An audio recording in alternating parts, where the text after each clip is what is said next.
Bienvenue dans le podcast de Bbonds, la plateforme de crowdlending. Je m'appelle Joël Duisan et je suis le fondateur de Bbonds. Dans chaque épisode, nous allons vous présenter les personnes qui portent les projets en financement et nous lèverons le voile sur leur vision et leur parcours.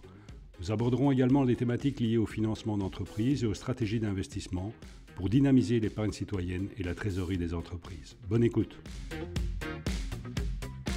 Bonjour à toutes et bonjour à tous, bienvenue dans ce nouvel épisode du podcast de Bbonds dans le cadre de la campagne Goldorak U qui vient d'être lancée.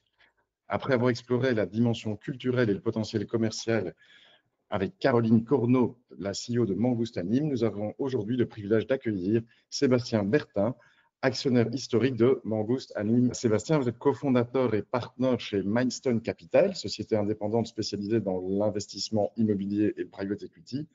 Vous êtes diplômé de l'École centrale de Paris et vous disposez d'une solide expérience dans la gestion d'actifs et dans la conduite de projets immobiliers majeurs pour de grands groupes européens comme Hammerson. Sébastien, merci d'être avec nous. Bonjour Tariq, merci de me recevoir, ravi de pouvoir répondre à vos questions. C'est un plaisir. Et donc aujourd'hui, nous sommes le 15 juillet 2025, lendemain de la fête nationale. Et l'humeur est toujours à la fête puisque la campagne Goldorak a été lancée et a déjà permis de lever plus de 500 000 euros. Pour permettre aux gens qui n'ont pas encore investi de mieux comprendre cette opération, on va d'abord s'intéresser à votre parcours et à savoir ce qui vous a amené à vous intéresser à l'investissement dans le domaine audiovisuel et dans l'animation en particulier ici. Eh bien, Tariq, en fait, c'est un petit peu les hasards de la vie qui m'ont conduit à découvrir l'audiovisuel et l'animation. Moi, mon cursus professionnel, il est intégralement orienté vers l'investissement immobilier, dans lequel je travaille depuis ma formation académique, mon diplôme. Et cette découverte, elle est liée au fruit du hasard. En fait, c'est à travers un investissement immobilier, un investissement hôtelier. J'ai pu rencontrer le directeur du développement de chez Mangouste Anime qui m'a ensuite présenté sa présidente, Caroline Corneau. Et c'est comme ça que j'ai découvert cette société, que j'ai découvert l'activité de l'animation. Donc, nos auditeurs sont habitués à des projets d'investissement dans l'immobilier. Aujourd'hui, on propose d'investir dans une franchise Goldorak. Pour ceux qui ne connaissent pas ce type d'investissement, comment pourriez-vous leur présenter ce domaine d'investissement? Alors, ce domaine d'investissement, Tariq, il présente justement de nombreux points communs avec vos clients investisseurs dans l'immobilier. Par exemple, des actifs qui sont des dessins animés, par exemple, et qui sont comme dans l'immobilier protégés. Donc, les propriétaires de ces actifs d'animation, dessins animés, ont les mêmes protections, similaires en tout cas à celles qu'ont les propriétaires d'immobilier. Donc, c'est un point commun qui est intéressant. L'autre point commun qui est intéressant, c'est qu'une fois que vous êtes propriétaire de ces biens, vous pouvez les évaluer, vous pouvez les valoriser. Comme vous retrouvez des experts dans l'immobilier, vous avez des experts également dans l'audiovisuel qui vont être en mesure d'attribuer une valeur de marché à vos actifs, donc vos actifs dessins animés, animation. C'est un autre point commun que je trouve intéressant, que nous, on utilise beaucoup dans l'immobilier et que je trouve intéressant de retrouver dans l'audiovisuel. L'autre point commun, c'est que ces actifs, vous pouvez les louer. Vous pouvez louer des biens immeubles. Eh bien, vous pouvez louer également vos séries d'animation, vos films, à la différence près que vous pouvez les louer plusieurs fois en même temps dans l'audiovisuel. Ça, c'est très intéressant. Justement, dans la note descriptive qui explique le projet, vous parlez du modèle de grossiste. Donc, pour qu'on comprenne, on a tous en tête le créateur d'une série ou d'un film. On connaît tous Netflix ou les écrans sur lesquels on peut regarder un projet audiovisuel. Et donc, vous êtes finalement intermédiaire, vous vous présentez comme un grossiste. Et donc, si vous pouvez nous expliquer concrètement ce que ça veut dire. Alors, le terme grossiste, je ne sais pas s'il est tout à fait adapté, mais je le trouve intéressant dans la mesure où il permet de bien comprendre les choses. Mangouste Anime détient les droits d'exploitation de cette série. Cette série, elle appartient à un producteur, en fait, qui a donné les droits d'exploitation à Mangouste Anime. Donc, comme elle le confierait à un grossiste, c'est-à-dire que Mangouste Anime a le droit d'exploitation sur tout un territoire et va pouvoir faire le travail d'épicerie, pour reprendre un petit peu la métaphore, de vendre les droits à différents diffuseurs, donc différentes chaînes sur les différents territoires. Voilà, ça peut être TF1, France Télévisions en France, La Rai en Italie et d'autres chaînes comme ça sur tous les territoires. Ça peut être également différentes plateformes des plateformes de streaming, des plateformes de SVOD.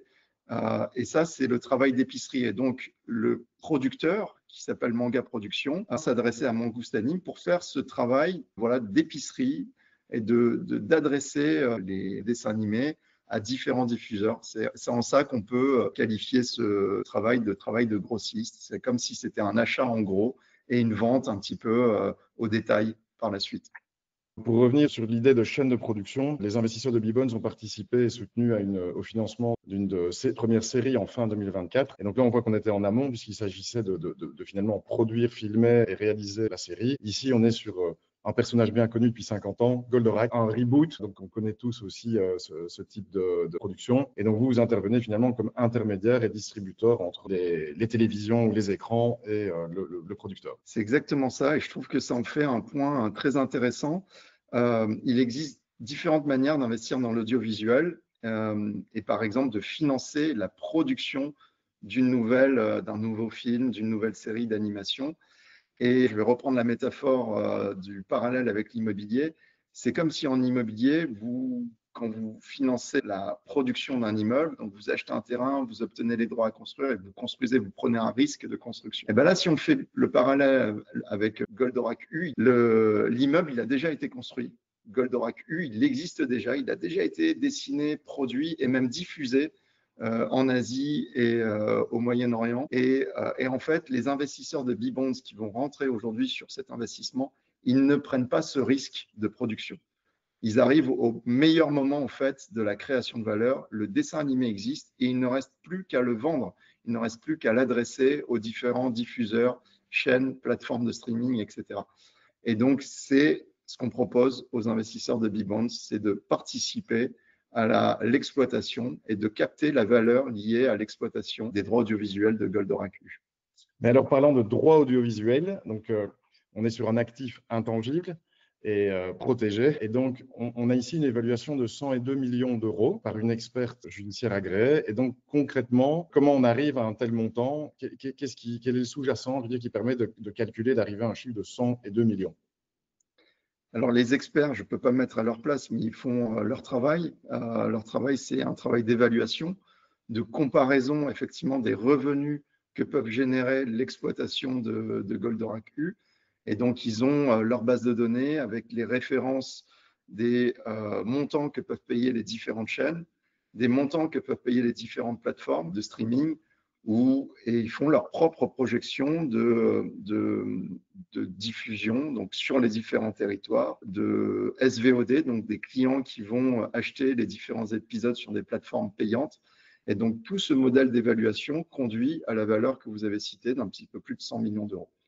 Je précise que ces droits sont relatifs aux droits audiovisuels et pas aux droits merchandising, dont pourtant Mangouste Anime U va profiter et les investisseurs de B-Bonds aussi. Et ces droits merchandising, ils peuvent avoir aussi des retombées économiques importantes qui n'ont pas été évaluées par l'expert. C'est un expert en droit audiovisuel, donc on ne lui a pas demandé de faire d'expertise des droits merchandising. Mais le message qu'on peut faire passer aux investisseurs de B-Bonds, c'est qu'au-delà de cette expertise des droits audiovisuels, il existe dans l'investissement qu'ils font une valeur supplémentaire qui est liée au droit merchandising. Donc le merchandising, expliquons le merchandising. Le merchandising, c'est tout simplement la capacité de vendre des différents articles. Ça peut être du t-shirt, le mug, la casquette ou même la figurine, le porte-clés, le cendrier, tout ça en profitant de l'image de Goldorak U. Et donc, vous avez plein de fournisseurs de ces objets qui sont contents de payer une licence de droit merchandising et donc qui va être du revenu complémentaire au revenu audiovisuel que va réaliser Mangouste Anime U. Et donc, ça veut dire que vous et moi, on pourra demain acheter des différents articles avec à l'effigie de Goldorak et de ses héros, Actarus, Alcor et compagnie, sur des t-shirts, des caleçons, des casquettes. Et tout ça va générer des revenus complémentaires pour Mangouste Anime U et les investisseurs de B-Bonds. Très bien. On a cette estimation d'un expert qui porte que sur les droits audiovisuels.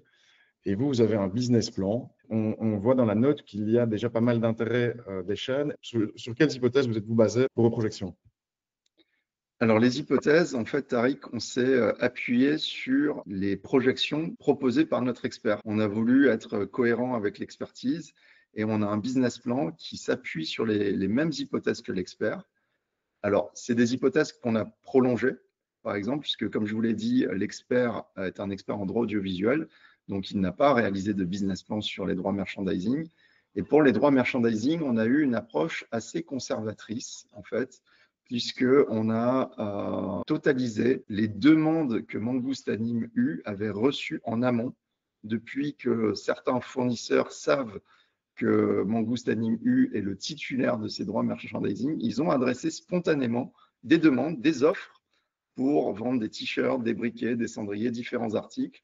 Et c'est ces montants qu'on a totalisé dans le business plan. Donc, on a une approche assez prudente. Ça veut dire qu'on a mis dans notre business plan simplement les sollicitations spontanées qu'on a eues de fournisseurs. Et bien sûr, on a envie d'aller au-delà. On n'a pas encore entamé de démarche commerciale, de conquête de nouveaux revenus autres que les demandes qu'on a reçues.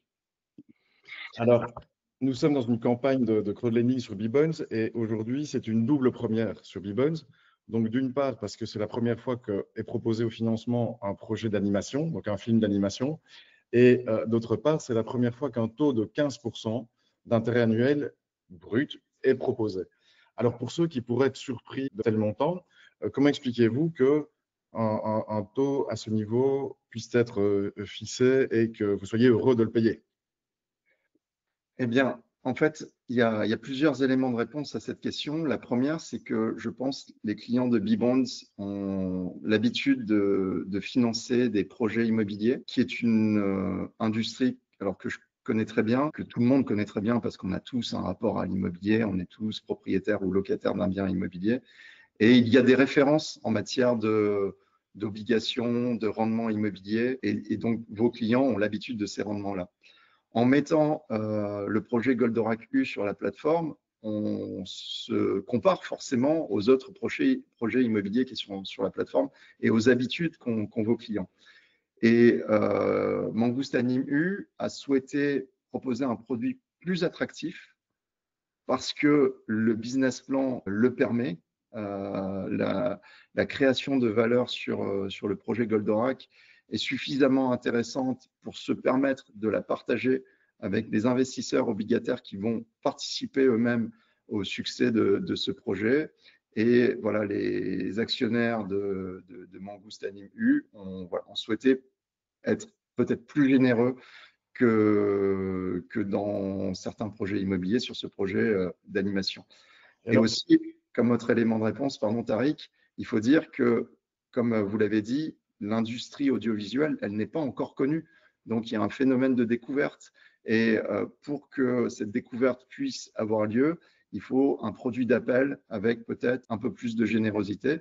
Mais j'espère qu'au-delà de ce projet Goldorak U, de nouveaux projets audiovisuels vont se multiplier sur cette plateforme.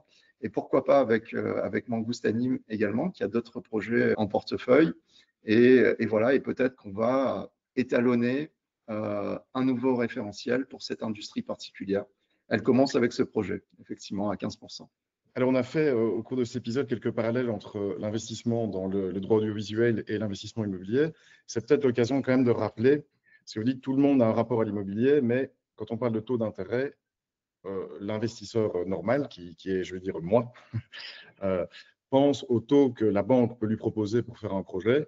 Et donc, il ne va pas être à des niveaux aussi élevés, mais il n'a pas forcément connaissance des taux pratiqués, je veux dire, sur le marché par des investisseurs institutionnels ou professionnels qui, eux, sont habitués à avoir des taux qui dépassent le 10% dans certains projets immobiliers. Pour monsieur et madame tout le monde épargnant, ce sont des taux qui paraissent très élevés. Pour un investisseur professionnel du secteur, il a, et d'ailleurs on le voit dans les notes des différents projets immobiliers, on voit que certaines catégories d'investisseurs ont l'habitude d'obtenir ce genre de rendement.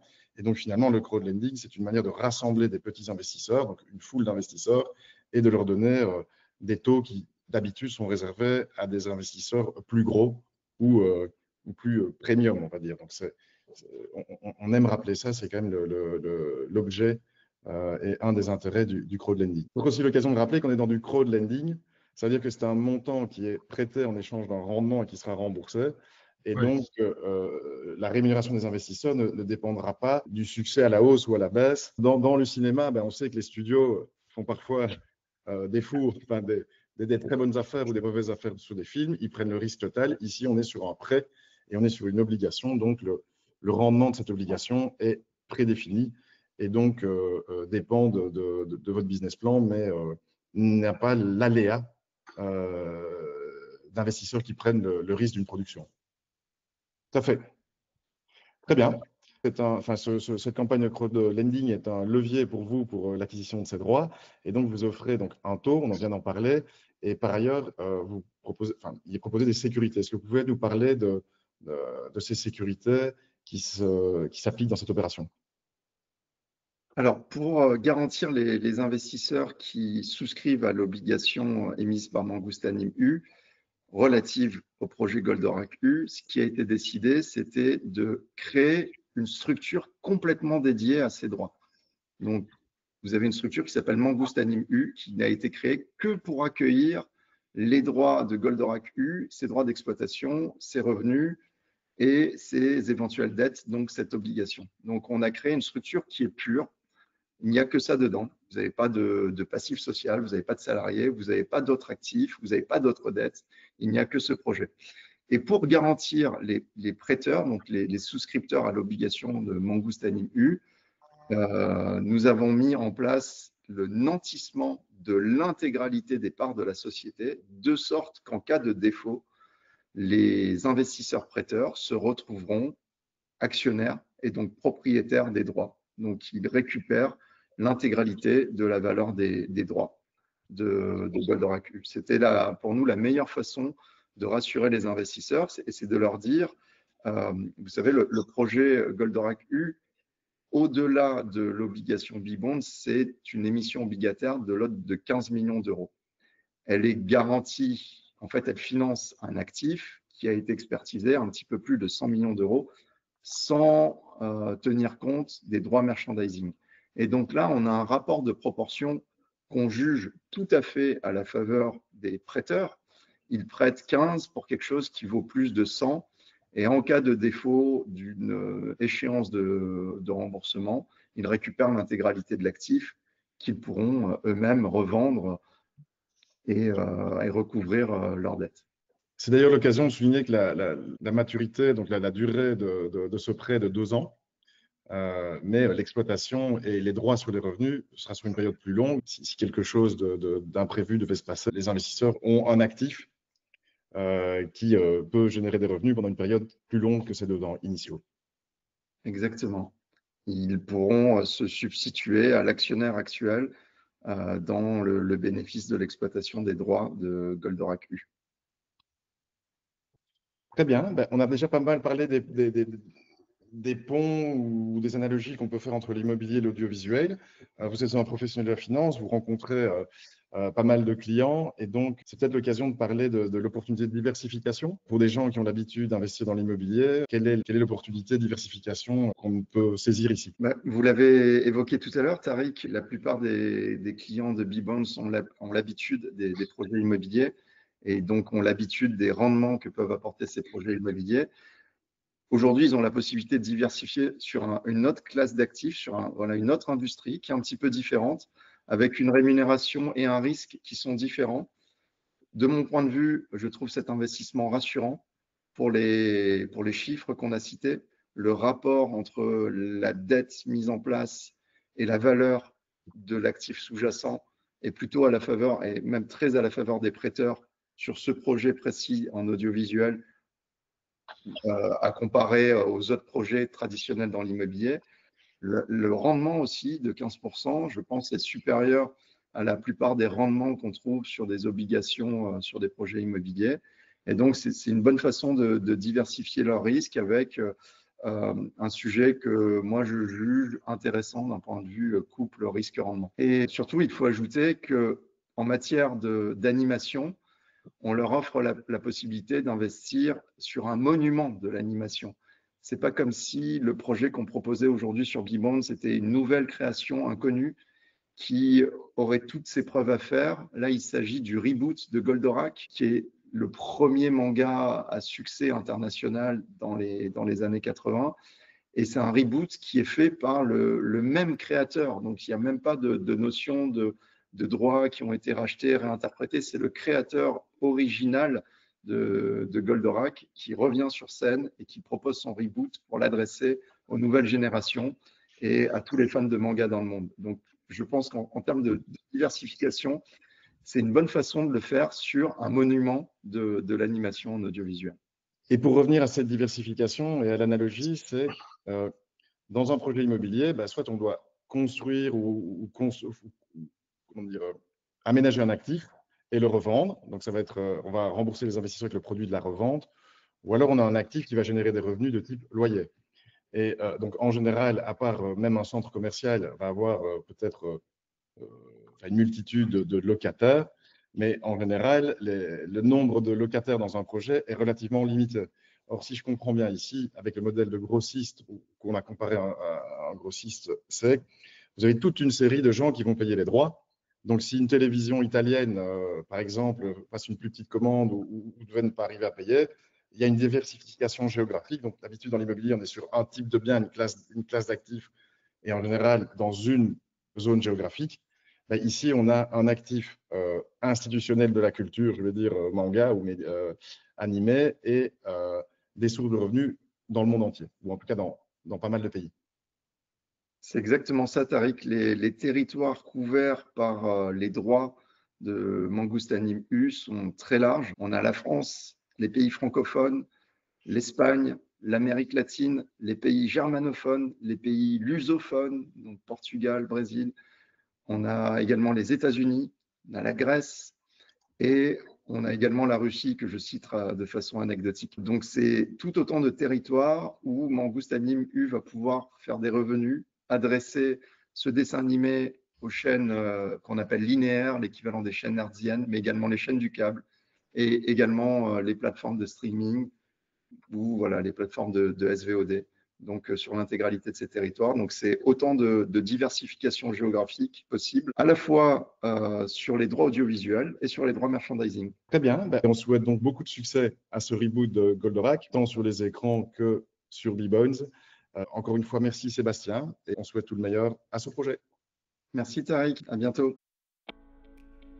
Si vous souhaitez participer à cette aventure, rendez-vous sur bbones.com pour découvrir tous les détails de la campagne Goldorak U.